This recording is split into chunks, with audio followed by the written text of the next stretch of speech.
welcome. I guess welcome again, since this is the second video of the day, because we had to go and get out a double feature for the day because what happened yesterday, a couple of days ago, which was the continued release of news related to patch 9.1.5, which is going to come out. Around a week ago, I pointed out that there had been some data mining, or more likely just a mistake, of a WoW developer leaking out, essentially, the incumbent 9.1.5 patch. It was also pointed out that 0.5 patches, mid-tier patches weren't really going to change too much of the actual content, and they were more going to focus on frills, ribbons, and decorations of the patch. The only thing that is missing still is the other thing that the 0.5 patches often do, which is balance tuning. So we have gotten some news for 9.1.5, but before that, we have some possibly more important news, at least for one spec, maybe even two specs, which is the hotfixes. Now, the last time there had been some specs hotfixing en masse, it was a disaster because it was when Marksmanship and Windwalker were being nerfed.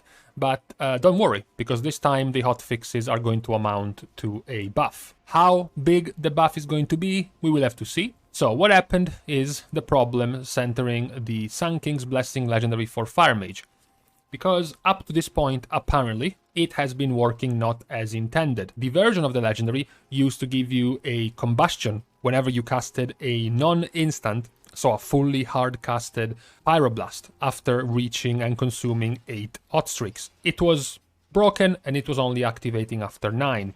The other thing is that if you were consuming hot streaks with Flame Strike instead of consuming them with Pyroblasts, again, it wasn't working and it wasn't counting towards the stacks needed to proc the legendary. And then again, the legendary itself could only be activated by casting Pyroblast. This is the only one that was working as intended, as in nowhere in the legendary it was pointed out that it was supposed to be activated by Flame Strike, whereas now the full size of its AoE effectiveness by introducing and implementing Flame Strike is also being added, and more importantly, now it is back to proccing after 8 hot streaks instead of 9.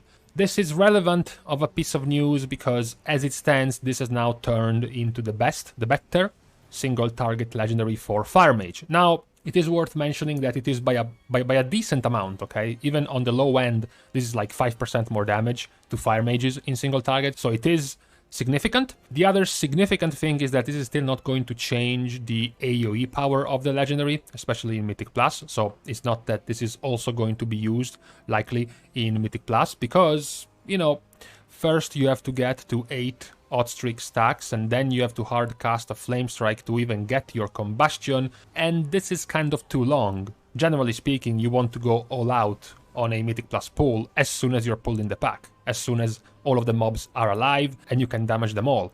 If instead you have to get all of your hot streak stacks up, and then you have to hard cast, by the time you get your combustion out, your 6-second combustion, some of the effectiveness is going to be lost on this legendary, so it's much easier to play with a much more background, always working type of legendary, like Disciplinary Command in Mythic Plus. The other question that is being generated by this change is that now, more than before, Venthyr Fire Mage, at the very least from the Sims only, Venthyr Fire Mage seems to be the better performing one for single target. Now, one would say, one who doesn't really know much about fire, is why would this change make Venthyr better?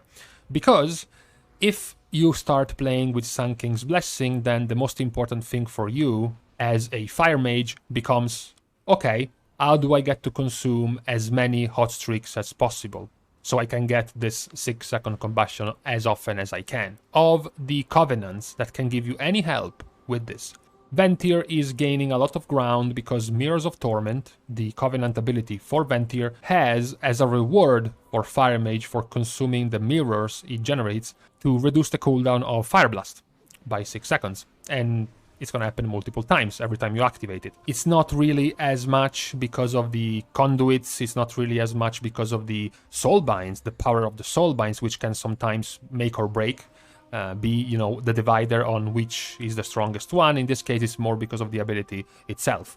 Since even though, sure, some of this value comes from a specific soulbind like Theotar, the real strong point of Mirrors of Torment, specifically for raids, you know, single target and whatnot, comes from not just the fact that Mirrors of Torment gives you back Fire Blast charges and whatnot, since Shifting Power can do something similar, it's in the fact that you can use Mirrors of Torment during combustion. I mean, have it active throughout combustion.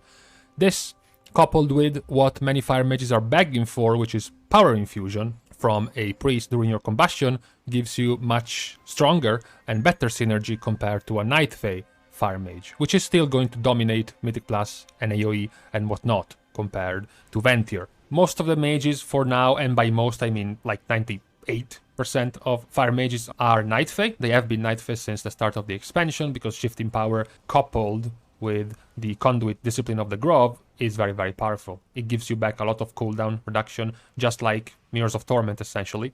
And more importantly, it is still the more powerful Covenant for Mythic Plus, for AoE, for any sort of AoE, even in raid encounters, provided you have enough enemies to hit, it remains the better choice still. So the Venthyr option would be some very particular, some very particularly focused single target option for Fire Mage, given and provided that it is actually worthwhile going for. After going for the Fire Mage hotfix, the other hotfix, just mentioning for a second, is the one for monks. The reason why this is not as huge and as important is because this is going to fix Call to Arms. The problem with Call to Arms was the fact that as a legendary that would proc your Celestial, as a legendary which called out your Celestial for Windwalker being Zhuen, the problem is that the empowered lightning damage generated by Zhuen, which is basically the new passive being given to Zhuen in Shadowlands, it wasn't working when Weapons of Order was summoning your Celestial. It was only working when you were summoning Zhuen by yourself, when you were actually using the ability, and not when it was being given to you by the legendary. Now this one has been fixed, and is gonna work properly. This was, funnily enough, going to be more related to being able to wield two legendaries at the same time.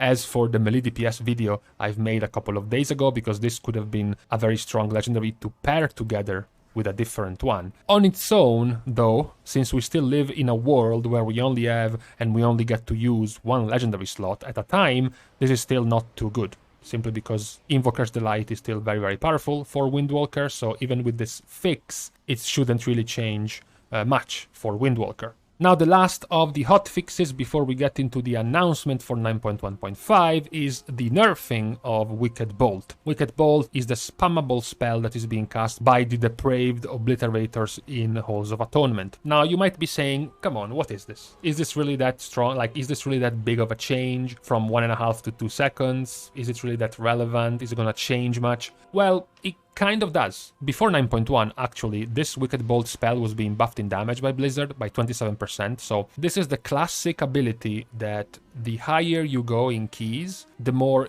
important, the more value players are going to give it. Like, the more they will try to actually stop it from being cast. Because one of the things you will learn in Mythic Plus is, okay, I learned that this cast is going to stun me. This cast is going to fear me. This cast is going to put a very dangerous dot on me. Or maybe it's going to debuff me with something very annoying, like slowing my cast time, for example, slowing my movement, all this annoying stuff. So I don't want it cast. So you learn what to interrupt, what to stun, what to prevent from being casted early on, and you ignore these type of shitty abilities. You are clearing a +7, you are clearing a +10 or a +12. This spell used by this caster is hitting for like 5k. Who cares? I don't want to spend my interrupt on something like this. There is another guy that's about to put a very dangerous dot on me. I would rather save my interrupt for that than for this spammable spell. When you go and look at a +24, the Depraved Obliterator casting this Wicked Bolt, its damage is not that threatening. It doesn't seem that dangerous. The difference, however, is that when you're looking, for example, at a Mythic +15 key, that is the damage of the Depraved Obliterator, and that is the damage of the Wicked Bolts. You can also see it in the focus that the players are giving to this spell. In a +15, Wicked Bolt gets to be casted 81 times, whereas in a +24, Wicked Bolt gets to be cast 27 times. So it is, or maybe it is going to be for you as you keep climbing the levels, the keys of Mythic Plus, a pretty relevant ability to keep an eye out on, and this nerf is just going to help dealing with the ability. Now, on to the actual announcement that happened like yesterday, which funnily enough wasn't even an announcement about 9.1.5, as in, hey guys, here is the patch. More like, hey guys, this is some of the things we will be putting in 9.1.5. So the statement going as follows is, we are pleased to announce that 9.1.5 will introduce new character customization options for Nightborn and Lightforged Draenei, which include hairstyles, hair colors, facial hair, skin colors, accessories, horns, tail length, tattoos, and more, whatever more may be.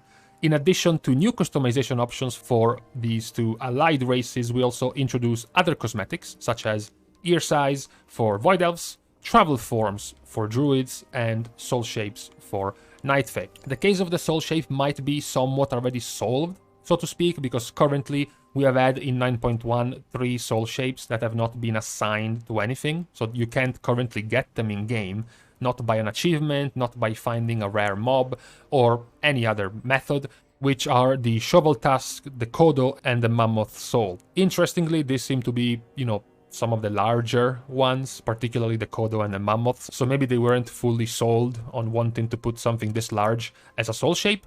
Either way, this is what is going to come in 9.1.5. Of course, there are going to be other things coming out in 9.1.5, just not sure about what. The speculation, I'm sure, is going to commence soon enough. Personally, of course, since I am pretty certain there's not going to be any specific content addition, it's more about balance tuning and some balance changes, since this is usually the routine Blizzard goes for these type of patches, maybe some quality of life additions here and there.